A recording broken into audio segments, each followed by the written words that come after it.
You ever see someone call the cops with a smirk, fully convinced they're about to ruin your life? Yeah, that was the look on Linda Brewster's face when she screamed, "That box contained stolen military property right there on our front lawn." All my wife Naomi was doing was carrying a wooden box from our moving truck. We hadn't even unpacked a single dish yet, and already the HOA queen of Redwood Pines decided we were criminals.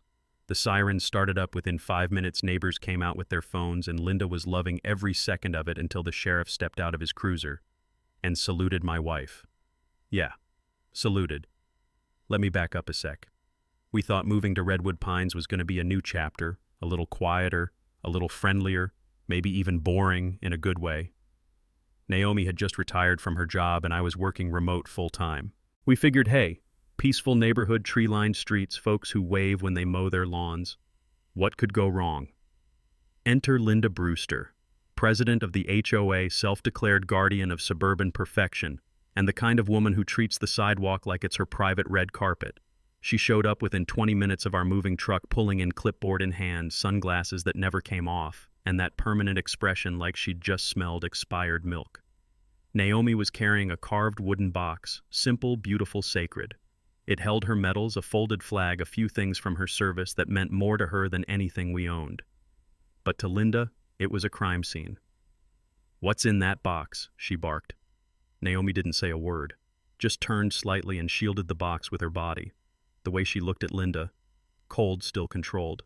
I've never seen anyone shut another person down so thoroughly without even opening their mouth. Linda turned red, like really red, and puffed herself up like a rooster in heat. "I'm the HOA president," she snapped, "and that truck is blocking community access, which is a violation. Also, it's inappropriate for residents to move their own things. It sets the wrong tone." I was still holding a lamp at that point, just watching it all unfold, like, what planet is this woman from? But Linda wasn't done. She squared her shoulders and dropped her favorite line. "My late husband was a colonel. I know exactly how military people operate. Structure, discipline, and order. Your wife seems soft."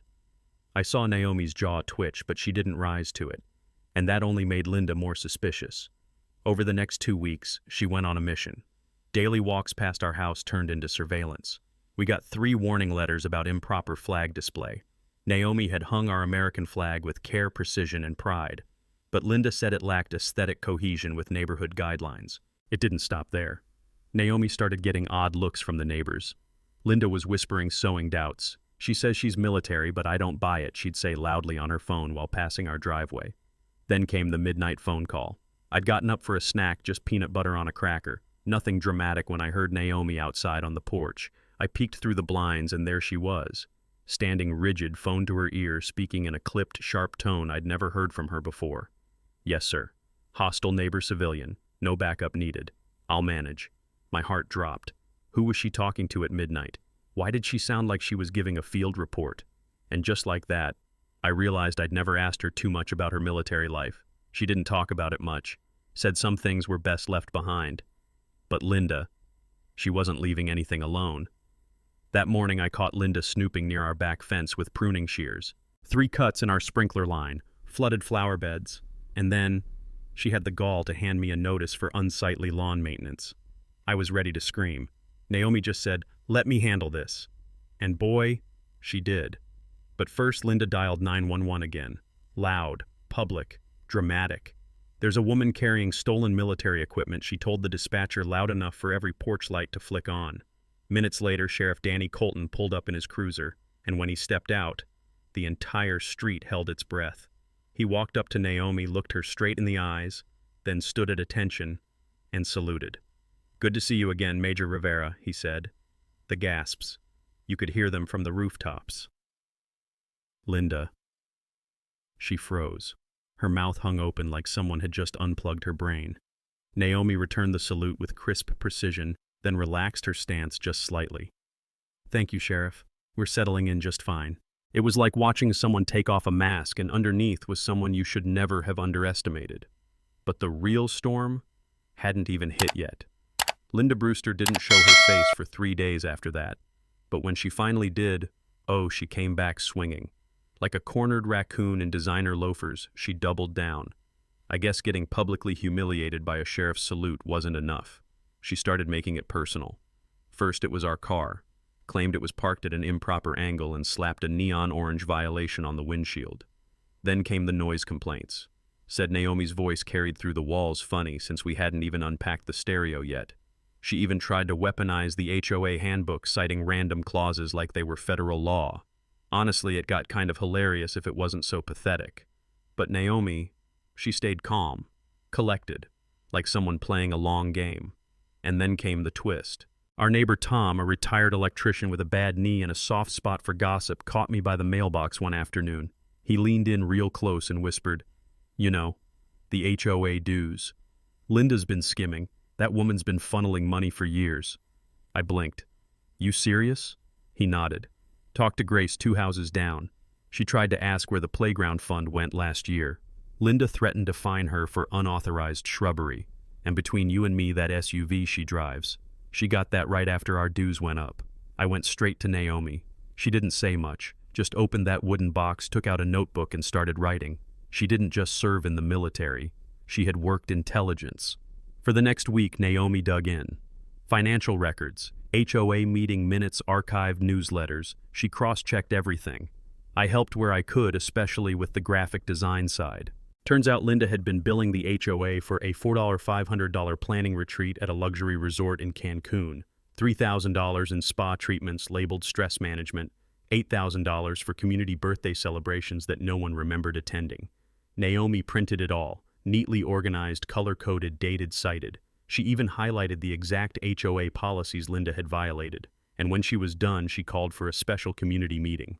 The room was packed. Linda strutted in 15 minutes early, arms full of folders and fabricated complaints. She thought she was about to stage a public execution, but Naomi had other plans. She stepped up cool as ever and projected every damning receipt on the wall one by one.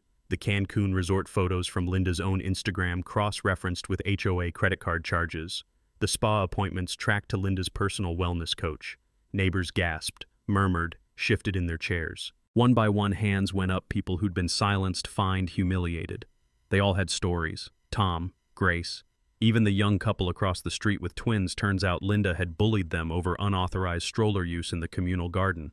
The room exploded. Linda tried to shout over the crowd, waving her colonel's widow card like a sword. "I built this community, I sacrificed for this neighborhood. My husband died for." But Naomi cut through the noise. In the military, she said, "We call what you've done embezzlement. And in civilian law, it carries prison time." That shut the room down. Dead quiet. 10 minutes later, Sheriff Colton walked through the doors again, but this time not for Naomi. He was there for evidence collection. Linda tried to backpedal, claimed misunderstanding, clerical errors, personal stress. But nobody was buying it, especially not the folks who'd lived under her thumb for years. Within a week, she was suspended. A formal audit was launched. And the same neighbors she used to terrify, they voted her out. Unanimously. They asked Naomi to step in as interim HOA president. She refused. "I didn't come here to lead," she said. "I came here to live. But I'll help you rebuild." And she did. For the first time in years, Redwood Pines felt like a real community. The flag flew proudly out front. Kids played on the new swings. Neighbors actually talked to each other. And Linda. Her house went on the market 6 months later with a big must-sell immediately sign that felt like a quiet confession. I watched from the kitchen as the movers loaded her stuff. There was no parade, no goodbye, just silence. And Naomi. She stood on the porch, arms crossed, eyes steady, watching her enemy leave without saying a word. No victory speech, no smug smile, just peace. Sometimes the people you try to control are the ones who've already survived worse than you can imagine. And sometimes the quiet ones, they're the most dangerous of all. So now I gotta ask, what would you have done if someone like Linda ran your neighborhood? Have you ever dealt with an HOA bully who thought they were untouchable? Drop your thoughts in the comments. Smash that like button if this story made you believe in justice again. And don't forget, bullies only win when good people stay silent.